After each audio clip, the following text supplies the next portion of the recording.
Hai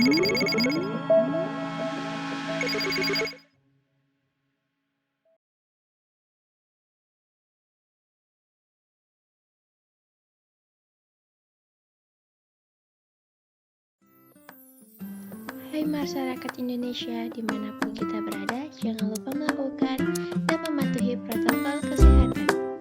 Mencuci tangan dengan benar, menggunakan cara yang tepat, menggunakan sabun, atau menggunakan hand sanitizer saat tidak ada air. Dan jangan lupa menggunakan masker dimanapun.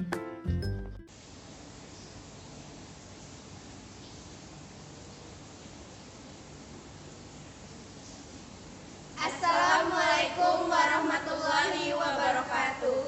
Perkenalkan, kami mahasiswi dari Universitas Muslim Nusantara Al-Wasliyah Medan, Fakultas Farmasi, Prodi S1 Farmasi semester 4.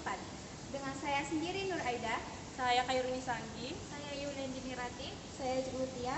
Kami dari kelompok 3 dengan membawakan judul karbohidrat. Jangan lupa Like, komen, dan subscribe di bawah ini. Baiklah, di sini kami akan menjelaskan tentang karbohidrat.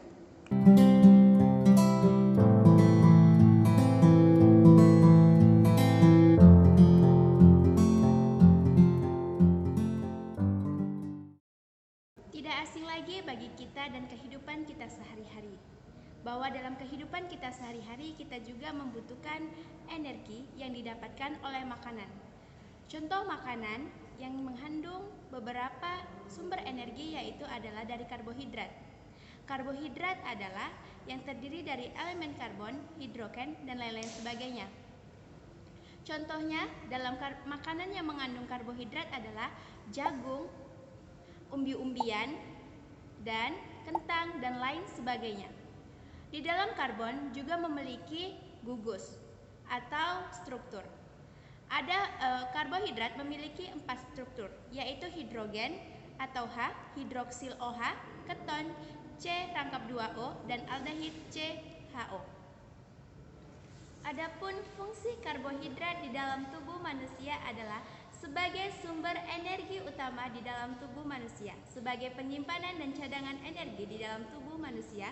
Kemudian karbohidrat dihidrolisis oleh amilase di usus, halus menjadi glukosa, kemudian di bawah darah juga menghasilkan energi dan menghasilkan energi ATP dan lain sebagainya. Di dalam tumbuhan, karbohidrat melalui fotosintesis, sedangkan di dalam tubuh hewan, karbohidrat melalui proses respirasi. di dalam karbohidrat terdapat beberapa bagian, yaitu gula dan non-gula. Tetapi kami di sini membahas tentang gula. Adapun beberapa bagian gula yaitu monosakarida dan disakarida. Monosakarida adalah senyawa karbohidrat dalam bentuk gula yang paling sederhana. Ada beberapa monosakarida mempunyai rasa manis. Sifat umum dari monosakarida adalah larut air, tidak berwarna, dan berbentuk kristal. Disakarida adalah yang terdiri dari 2 monosakarida. Adapun contohnya yaitu sukrosa, laktosa, dan maltosa. Adapun fungsi monosakarida berfungsi sumber energi dan bahan pembentuk sel. Untuk fungsi yang disakarida berfungsi untuk memecahkan makanan ke dalam 2 molekul gula individu yang kemudian diserap melalui usus kecil. Adapun struktur monosakarida dan disakarida. Monosakarida ada 3 atom C yang berikatan dengan atom H, atom O, dan atom OH. Struktur disakarida terdiri dari 2 monosakarida yang terikat melalui sintesis dehidrasi yang membentuk suatu rantai. Di dalam tubuh kita berlangsung melalui proses dari mulut ke kerongkongan, lalu turun ke usus halus, kemudian akan diproses melalui lambung dan akan dicerna oleh usus besar. Jadi karbohidrat ini akan dihidrolisis dan akan menghasilkan dalam bentuk glukosa, fruktosa, dan galaktosa. Selanjutnya akan mengalami proses absorpsi melalui dinding usus dan dibawa ke hati oleh darah. Adapun untuk menguji atau mengidentifikasi adanya karbohidrat di dalam suatu makanan yang telah kami lakukan di dalam praktikum biokimia, yaitu ada 3 uji. Yang pertama, uji Mollis, uji Benedict, dan uji Barfoot. Sampel yang kami gunakan yaitu fruktosa, glukosa, galaktosa, sukrosa, maltosa, laktosa, dan amilum. Sebelum melakukan uji, kami membuat reagen Mollis. Yang pertama yaitu dilarutkan 10 gram alpha-naptanol, ditambahkan 100 ml etanol 95%, diaduk hingga larut dan dimasukkan ke dalam botol. Lalu, reagen yang telah dibuat kami tambahkan ke dalam tabung reaksi yang telah berisi larutan karbohidrat yaitu fruktosa, galaktosa, maltosa, laktosa, sukrosa,